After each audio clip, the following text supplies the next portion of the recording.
First off, I did not expect our last video to do as well as it did. Renting versus buying stirred up a big conversation.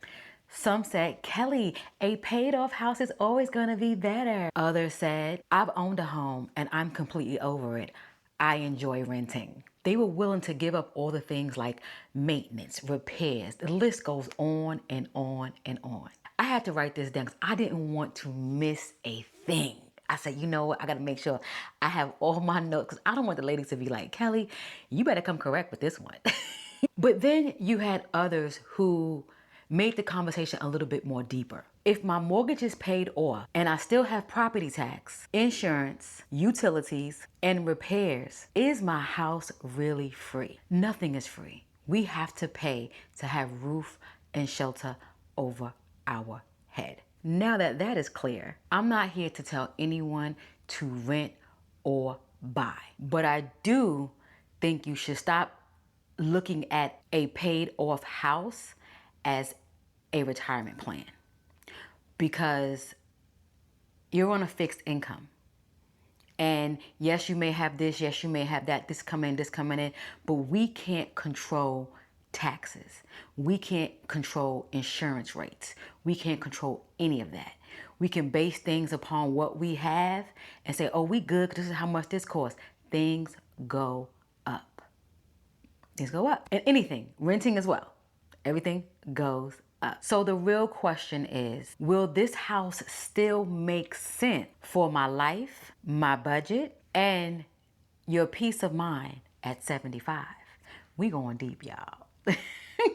So let's get right into it. Will this house still fit my lifestyle at 75?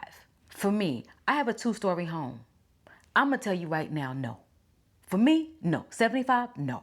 I want to be in the best shape I can possibly be. I want to feel good, look good, all the things at 75. But I know my body's going to change. And I'm thinking about the steps. You know, we're going to be real here. I'm going to speak from my point of view. Then I want you to chime and speak from your point of view. You know, I think about people that I know, family, friends, and, you know, anything in between, who have homes, who are older and have steps they have to deal with. I remember my daughter grandparents, they had steps in their home. They had to get the thing that go up side of the house, up the steps, you know. But think about all these different things. I forgot what they called it. It was a commercial about that. I remember when I was living in New York, it was a commercial about you get the little chair that go up and down the steps.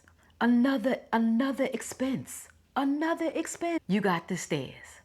You got the yard work. Yeah, you can call somebody to come and do this and do that, but sometimes things got to get cut in between. I know for me, the HOA, they be on me. I feel like we are not on the same schedule. I get my grass cut next week. They gonna come out this week and come look around and see who got little pricklies on their grass, who grass done grew up a little bit on the edge. We not on the same thing, and I'm not changing my grass, man, for you. So that's another thing.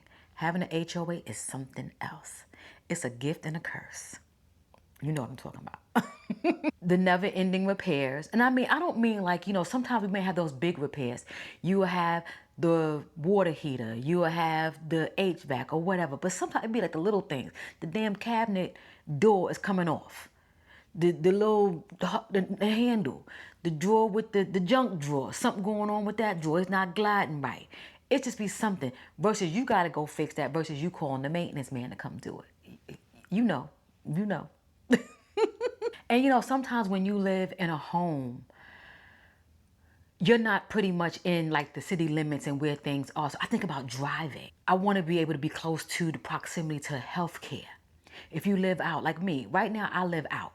So if I'm out and an emergency happens, I got to call, you know, the emergency 911. They got to come out with the EMS. They got to come out with whoever. And they got to drive me back in town so I can get some health care. So when you older, we're not really putting those things into factor because we just like, you know, we could pay for this and we can live here. We like serene. But for me, I need to be a little bit more closer to the pharmacies. I don't know what kind of pills I'm going to be on.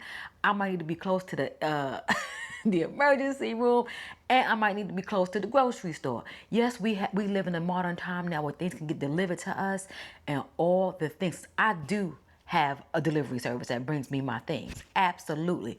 But however, I think more of where we're going to be at 75. I don't want to be a burden on anyone. So I want to know, how can I live a nice, fruitful life and still be out there getting it and going? You know what I mean? While I'm out here like this. So now you sit back and think, what does a house really cost you after the mortgage is gone? You still gotta pay your property tax, your insurance, and things like that, and all the other stuff we just talked about. But what does it really cost you after the mortgage payment is gone? The house is paid off. They done gave you the deed, so now you just gotta worry about all the other little things, right? What does it really look like? As I just mentioned, we got the taxes, right? So now we gotta factor those in. Are we gonna be going up and down? The fluctuation, is your area still building? Is it kind of stable? We figure that stuff out, right? Insurance, do you gonna stay with the same one? Are you gonna get a new one? Are you gonna shop around? When you get to a certain age, it's like we don't want to be doing those type of things. We don't want to be really shopping around and doing. But we do what we have to do. Utilities, we can't get around that. Water. I know for me, I'm thinking about my bills right now. Water, electricity, I know I have an alarm system. The list can go on, and whatever else you may have. Telephone, all utilities that you might need. I still have a landline around here. I have a boomer in my house, so we have a landline. HOA fees, that ain't going nowhere, and those go up. Even if you live in an area where you feel like they ain't taking care of nothing, they ain't doing nothing, they gonna still find a way to raise them fees. They say, oh, we gotta fix the street lights, we gotta put speed bumps in the road. Won't you go mow the front of the subdivision and get that cleaned up? It's always something.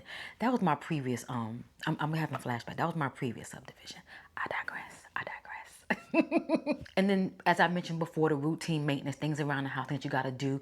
Sometimes, you might have to get your carpet changed. You might got to get a new roof. You might need to get a new HVAC system. I need to get a new water heater. Those things do come up. And sometimes if you maybe a one-time shot that may happen, it may be a costly expense that you may not can pay for. How I say it, maybe out front. If you do pay for it, might put on a credit card, might pay it out front, but now you got to still pay that bill back. So that type of, expense can definitely be a little heavy. And last but not least, the repair services. I definitely have a repair service. When little things kind of go out in my home that I know I can't do on my own, I will call them. It's like having a handyman on lock, if you, for lack of better words, because I don't have a maintenance, so I pay for this service. So I even have to call you, even if not as simple as a light bulb, but if something goes out in my home, I can call them to fix the plumbing. If the toilet's kind of jacked up and I done plunge, I call them to come fix the toilet. If I have an issue with my HVAC, electrical, they will come out and check my switches and do whatever they have to do. But I've paid the fee, so I am good to go. So it's like having, for us who from up north, I call them the super. It's like having a super or a maintenance man handy, because you have to have something. So that's like another additional cost that you'll have once the mortgage is gone. So now, I got to play both sides of the fence. Now that we know all of this stuff, would renting create anxiety or freedom? Let's talk about it. I know for me, and I know other women, we love the flexibility and the freedom. Yes, it's nothing like knowing that you have your home, you have this, is there for the next 30, 20, 15 years, however long you have your mortgage for. But knowing that, I'm not trying to convince anybody, I mentioned that earlier, but knowing that you have the freedom to pick up and go after this year or 15 months is over, you can go and explore something else. Yes, you're going to have expenses.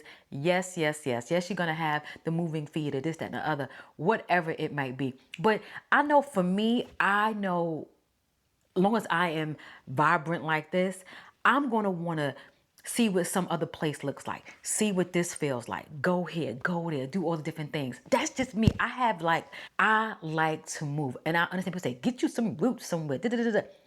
I hear it at the workplace. I hear it everywhere with get you some roots. But let me tell you something. A part of knowing life is just experiencing it. And that's how I feel with renting. It's like experiencing life, getting the flexibility. You live in this place. Yes, it might be high. You stay there for however long. You go over here, it might be high, but you know, you live once. It's flexibility. Oh my God, I cannot wait. But now, let me be honest with you. If it becomes a situation for me, speaking for me, where renting doesn't make sense because I may have more square footage, I may have more storage, I may have all this, and I don't need all this space. But if it just makes sense for me to say, okay, well, you have all of this and you're paying, say, 2,000, and you go over here and you gotta pay 23 just to live amongst a bunch of people, $300 is a lot of money when you could sit somewhere and, but you know what? Let me not say that, Kelly, because you have to factor in all the other expenses. Because me paying an extra $300 might be better than me paying an additional probably $6,000. You know, what something happened. I don't know. We have to figure that part out because I have to let you guys know we're gonna be talking about my plan coming up soon. So please make sure you are in the mix of things. If you are new here, go ahead and subscribe because my plan has changed even from us having conversation from before about my retirement plan. So make sure you in tune because I'm gonna be sharing things that came about with me and about my plan and how things are a little changed up in my thought process. So you just sit back and think about. We'll talk about that later. Stay focused, Kelly. We will talk about that later, about the choke here. But like I mentioned, some of us, we like the flexibility and the freedom that we can have with renting. And others fear the rent may increase.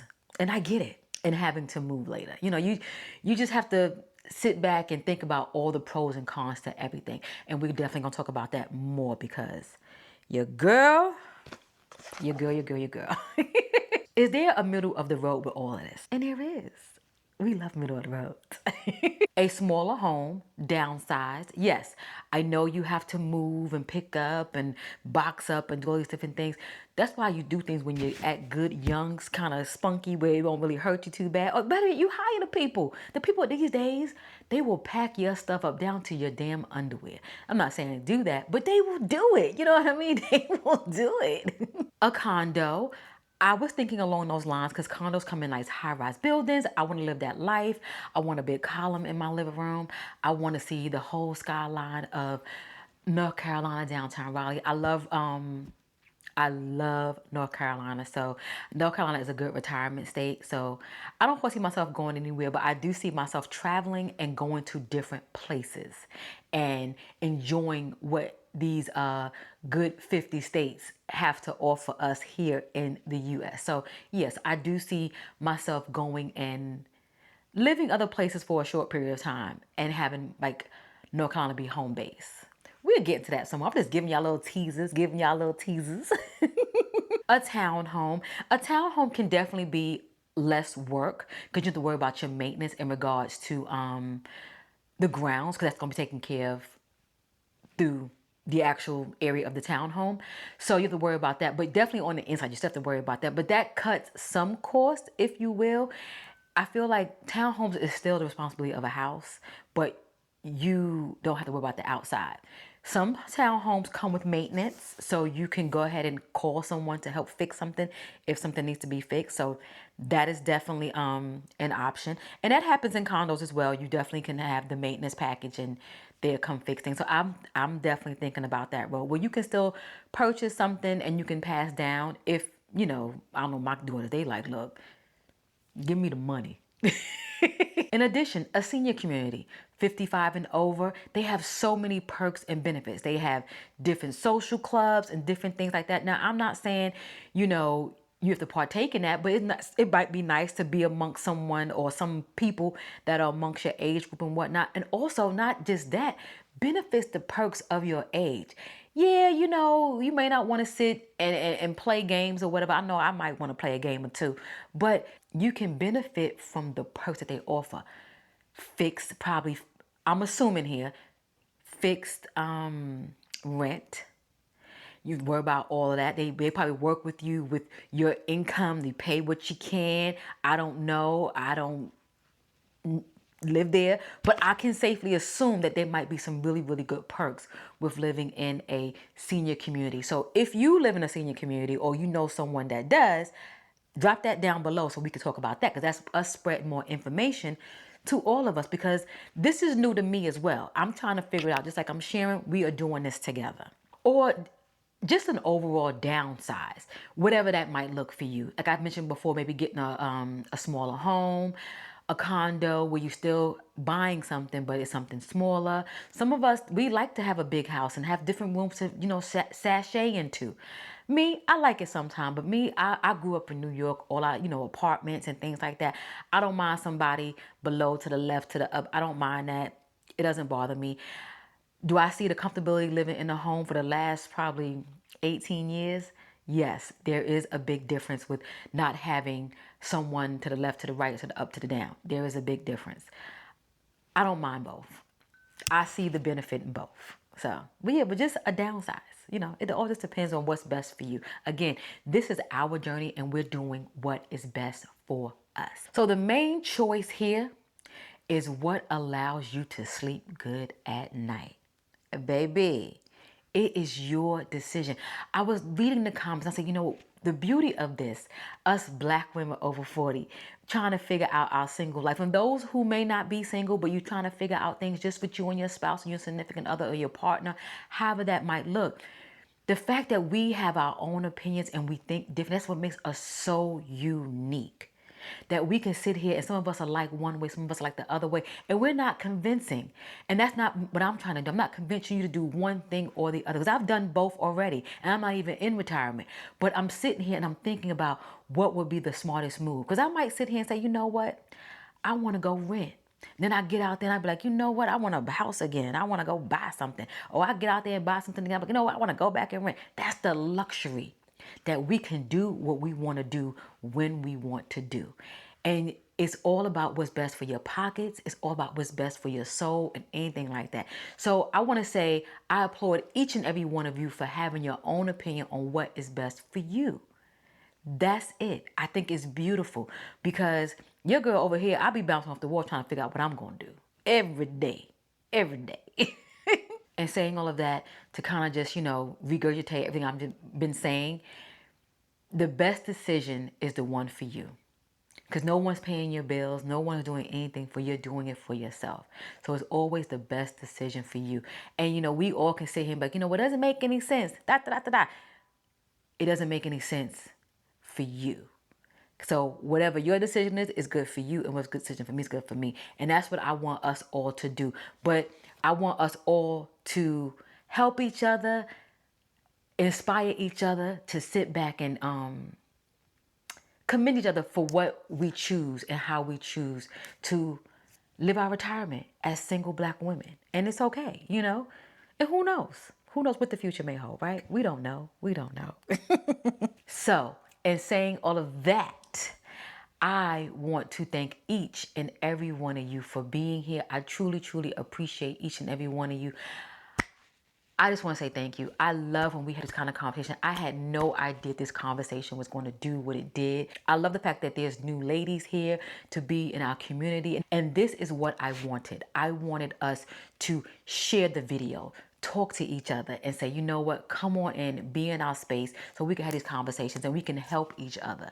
Because again, there's no right way to this. It's the only right way is the right way that's best for us. But in saying all of that, ladies, thank you. I truly appreciate you. If you know another black woman over 40 who would enjoy conversations like this, go ahead and share it with her and like, comment, subscribe, hype it up, do all things that we like to do to get the video where it needs to be so we can attract more like-minded women just like us, black women over 40 who are seeking to retire single, or even if not, if you have a spouse, I'm never against that, because at the end of the day, whatever is good for you is good for you, right? That's how we do over here. We support. So I will catch you in the next one. We're going to talk more about this because I definitely have to share my plan and what's going on with me and how things have changed. So yeah, stay tuned for that.